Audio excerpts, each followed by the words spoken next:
عليكم ورحمة الله وبركاته. الحمد لله. اللهم صل على محمد وعلى آل محمد. أما بعد.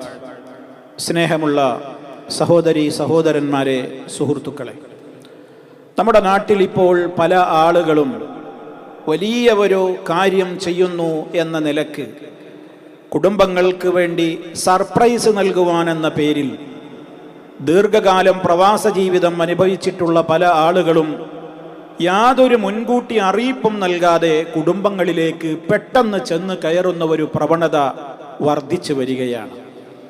ഇത്തരം ഒരു കാര്യങ്ങൾ സമൂഹത്തിൽ ഉണ്ടാക്കുന്ന ഭവിഷ്യത്തുകൾ കുറച്ചൊന്നുമല്ല. ഇസ്ലാമികമായി ഒരാൾ യാത്ര കഴിഞ്ഞ് തൻ്റെ വീട്ടിലേക്ക് തിരിച്ചെത്തുമ്പോൾ വീട്ടുകാരെ അറിയിച്ചുകൊണ്ട് എത്തിച്ചേരുക എന്നുള്ളതാണ് ഇസ്ലാം നമുക്ക് നൽകുന്ന പാഠം. വിവാഹിതരായ ആളുകളോട് പ്രത്യേകിച്ച് തൻ്റെ വീട്ടിൽ തന്നെ കാത്തിരിക്കുന്ന തൻ്റെ പ്രിയപ്പെട്ട ഇണ, അതേപോലെ തൻ്റെ പ്രിയപ്പെട്ട മാതാപിതാക്കൾ, തൻ്റെ അരുമ സന്താനങ്ങൾ, ബന്ധപ്പെട്ട ആളുകൾ, അവരുടെ അടുക്കലേക്ക് ദീർഘകാലം വിദേശത്തൊക്കെ കഴിഞ്ഞിട്ട് മടങ്ങിച്ചെല്ലുമ്പോൾ, വർഷങ്ങളോളം കഴിഞ്ഞ് തിരിച്ചു ചെല്ലുമ്പോൾ ഒരറിയിപ്പും കൂടാതെ അങ്ങ് കടന്നു ചെന്നാൽ അതെന്തോ ഒരു വലിയ സാഹസം ഞാൻ ചെയ്തു, വലിയ ഒരു പുതുമയുള്ള കാര്യം ഞാൻ ചെയ്തു എന്നൊക്കെയുള്ള മട്ടിലാണ് ഇന്നിപ്പോൾ അത് പലരും ഒരു ഫാഷൻ എന്ന നിലക്ക് ചെയ്തുകൊണ്ടിരിക്കുന്നത്. സഹോദരങ്ങളെ, നബി സല്ലല്ലാഹു അലൈഹി വസല്ലമിന്റെ വിവിധ ഹദീസുകൾ നമുക്കിതിൽ കാണാൻ സാധിക്കും.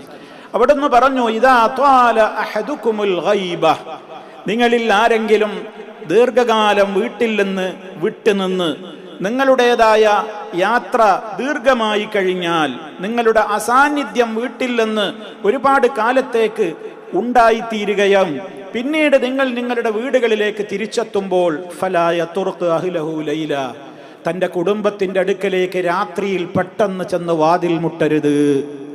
നബി സല്ലല്ലാഹു അലൈഹി വസല്ലമിന്റെ കാലം നമുക്കറിയാം. അന്ന് യാത്ര കഴിഞ്ഞ് ഞാനിതാ ഇന്ന സമയത്ത് എത്തും എന്ന് പറയാനുള്ള ഇന്നത്തെ കാലഘട്ടത്തിലുള്ളതുപോലെയുള്ള ആധുനിക സംവിധാനങ്ങളില്ല. കത്തെഴുതി അറിയിക്കാൻ നിവൃത്തിയില്ല, ഫോൺ ചെയ്യാൻ നിവൃത്തിയില്ല. ഇന്നത്തെ മറ്റേതെങ്കിലും അധുനാധുന ഇൻഫർമേഷൻ ടെക്നോളജി വർദ്ധിച്ച ഈ സാഹചര്യത്തിലെ വാട്സപ്പുകളോ ഏതെങ്കിലും സംവിധാനങ്ങളോ ഇല്ല. അന്ന് എത്തുന്നു എന്ന വിവരം അറിയിക്കണമെങ്കിൽ നേരത്തെ ഒരു ദൂതനെ പറഞ്ഞ് ഏൽപ്പിച്ച് അയക്കണം. അതല്ലെങ്കിൽ എത്തുന്നത് വീട്ടിലെത്തി വാതിൽ മുട്ടുമ്പോൾ മാത്രമാണ് അറിയുക. നബി സല്ലല്ലാഹു അലൈഹി വസല്ലം പറയുന്നത്, നിങ്ങൾ ദീർഘകാലം വീട്ടിൽ നിന്ന് വിട്ടുനിന്ന് നിങ്ങൾ വീട്ടിലേക്ക് എത്തുമ്പോൾ നിങ്ങൾ പെട്ടെന്ന് കയറി ചെല്ലരുത് എന്നാണ്. മാത്രമല്ല അതിന് കാരണവും പറഞ്ഞു. ഇദാ ദഖൽത ലൈലൻ, രാത്രിയിലാകുമ്പോൾ ആ കുടുംബത്തിലെ നിന്റെ ഇണ അവരൊക്കെ രാത്രിയിൽ കിടന്നിട്ടുണ്ടാകും, രാത്രി ഉറക്കത്തിന്റെ സമയമാണ്. ഫലാ തദ്ഖുൽ അലാ അഹ്ലിക, നിന്റെ ഇണയുടെ സമീപത്തേക്ക് നീ പ്രവേശിക്കരുത്. ഹത്താ തസ്തഹിദ്ദൽ മുഗീബ, മുഗീബത്തായ തൻ്റെ ഭർത്താവിനെ, തന്നിൽ നിന്ന് അകന്നു പോയിട്ടുള്ള എത്രയോ കാലമായി പിരിഞ്ഞിരിക്കുന്ന തൻ്റെ പ്രിയപ്പെട്ടവന് വേണ്ടി അവൾ ഒരുങ്ങുന്നത് വരെ, അതിനു വേണ്ട ഒരുക്കങ്ങൾ, അവളുടെ ശരീരത്തിലെ അനാവശ്യമായ മാലിന്യങ്ങളെ നീക്കം ചെയ്യുവാനും, മുടിയൊക്കെ പാറിപ്പറന്ന് ജടകുത്തി ചീകി ഒതുക്കിയിട്ടില്ലാത്ത സ്ത്രീക്ക് അതൊക്കെ ഒന്ന് കോതി ഒതുക്കി കൃത്യമായി തൻ്റെ ഭർത്താവിന് വേണ്ടി അണിഞ്ഞൊരുങ്ങി കാത്തിരിക്കുവാനുമൊക്കെയുള്ള സമയം അവർക്ക് ലഭിക്കുവാൻ വേണ്ടി എന്നാണ് നബി സല്ലല്ലാഹു അലൈഹി വസല്ലം ഇവിടെ പറയുന്നത്. സഹോദരങ്ങളെ, എത്രത്തോളം ഒരു പ്രാധാന്യമർഹിക്കുന്ന കാര്യമാണത്. ഇസ്ലാം ഏത് വിഷയത്തിലേക്കും വെളിച്ചം വീശിയിട്ടുള്ള മതമാണ്.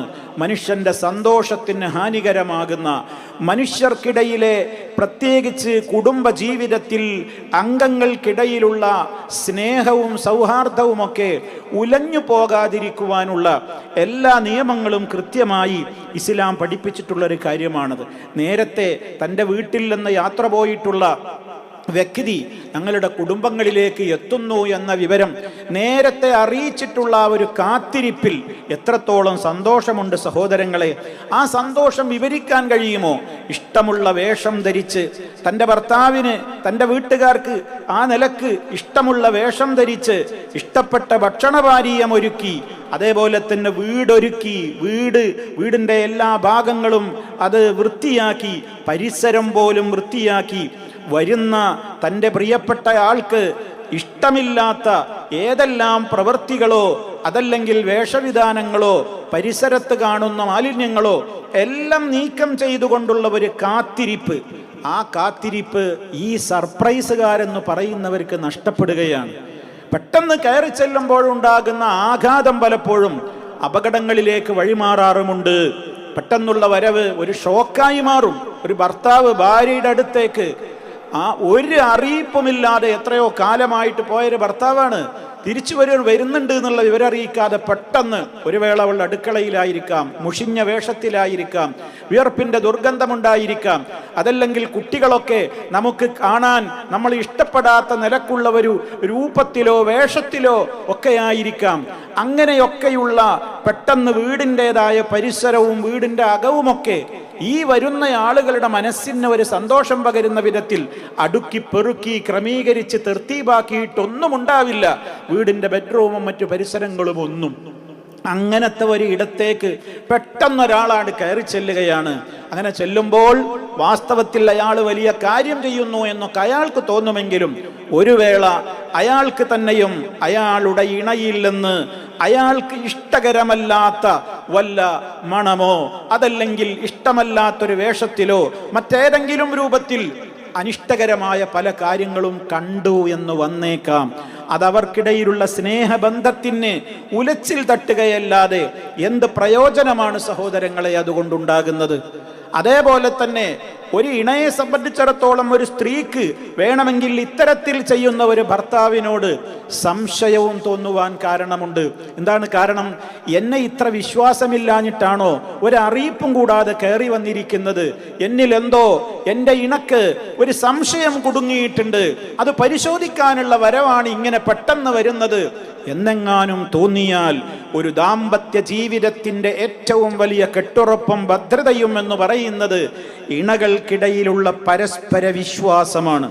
ആ വിശ്വാസത്തിന് ഉലച്ചിൽ തട്ടിയാൽ പിന്നീട് അങ്ങോട്ടുള്ള ബന്ധങ്ങളിൽ മുഴുവനും അത് കരിനിഴൽ വീഴ്ത്തും എന്ന കാര്യത്തിൽ യാതൊരു സംശയവുമില്ല. അതുകൊണ്ട് തന്നെ ഈ വക കാര്യങ്ങളൊക്കെ മഹാനായ റസൂൽ സല്ലല്ലാഹു അലൈഹി വസല്ലമ എത്രയോ കാലങ്ങൾക്ക് മുമ്പ് വളരെ കൃത്യമായി പഠിപ്പിച്ചിരുന്നിരിക്കുകയാണ്. ഇന്ന് എന്തെല്ലാം സംവിധാനങ്ങളുണ്ട്. ഞാൻ ഇത്ര സമയത്ത് ഇന്ന ഫ്ലൈറ്റിന് അല്ലെങ്കിൽ ഇന്ന വാഹനത്തിന് ഇന്ന സമയത്ത് ഞാൻ വീട്ടിലെത്തുമെന്ന് മുൻകൂട്ടി അറിയിച്ചാൽ എത്രമാത്രം ആ വീട്ടുകാർക്ക് ആ അറിയിപ്പ് കിട്ടിയ നാൾ തൊട്ട് സന്തോഷിക്കുന്നുണ്ടാകും. അവരുടെ മനസ്സിന് എത്ര ആഹ്ലാദമുണ്ടാകും, അവരുടെ മനസ്സിന് എത്ര സന്തോഷമുണ്ടാകും. ആ സന്തോഷങ്ങളെയെല്ലാം ഇല്ലാതാക്കുവാൻ വേണ്ടി ഇന്ന് ചില ആളുകൾ നൈമിഷികമായ ചില സർപ്രൈസിന്റെ ആനന്ദവും സുഖവുമൊക്കെ കണ്ടെത്തുവാനുള്ള ഈ പ്രവണതകൾ ഒരിക്കലും പ്രോത്സാഹിപ്പിക്കപ്പെടേണ്ടതല്ല. വിശ്വാസികൾ ഇത് കൃത്യമായി തിരിച്ചറിയുക. നമ്മുടെ ഏത് കാര്യങ്ങളിലും നമുക്ക് മാതൃകയും അധ്യാപനങ്ങളായി നാം സ്വീകരിക്കേണ്ടതും മഹാനായ റസൂലുള്ളാഹി സ്വല്ലല്ലാഹു അലൈഹി വസല്ലമിന്റെ അധ്യാപനങ്ങളാണ് എന്നത് നാം ഏവരും ഗ്രഹിക്കുക. റഹ്മാനായ റബ്ബ് എല്ലാ അർത്ഥത്തിലും അവിടുത്തെ പിന്തുടരുന്ന, അവിടുത്തെ വചനങ്ങൾക്ക് മൂല്യം കൽപ്പിക്കുന്ന സജ്ജനങ്ങളിൽ നമ്മെ ഓരോരുത്തരെയും ഉൾപ്പെടുത്തി അനുഗ്രഹിക്കുമാറാകട്ടെ. അപാകതകൾ അല്ലാഹു പുറത്തു തരുമാറാകട്ടെ.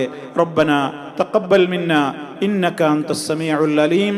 اللهم صل على محمد وعلى آل محمد والحمد لله رب العالمين والسلام عليكم ورحمة الله وبركاته.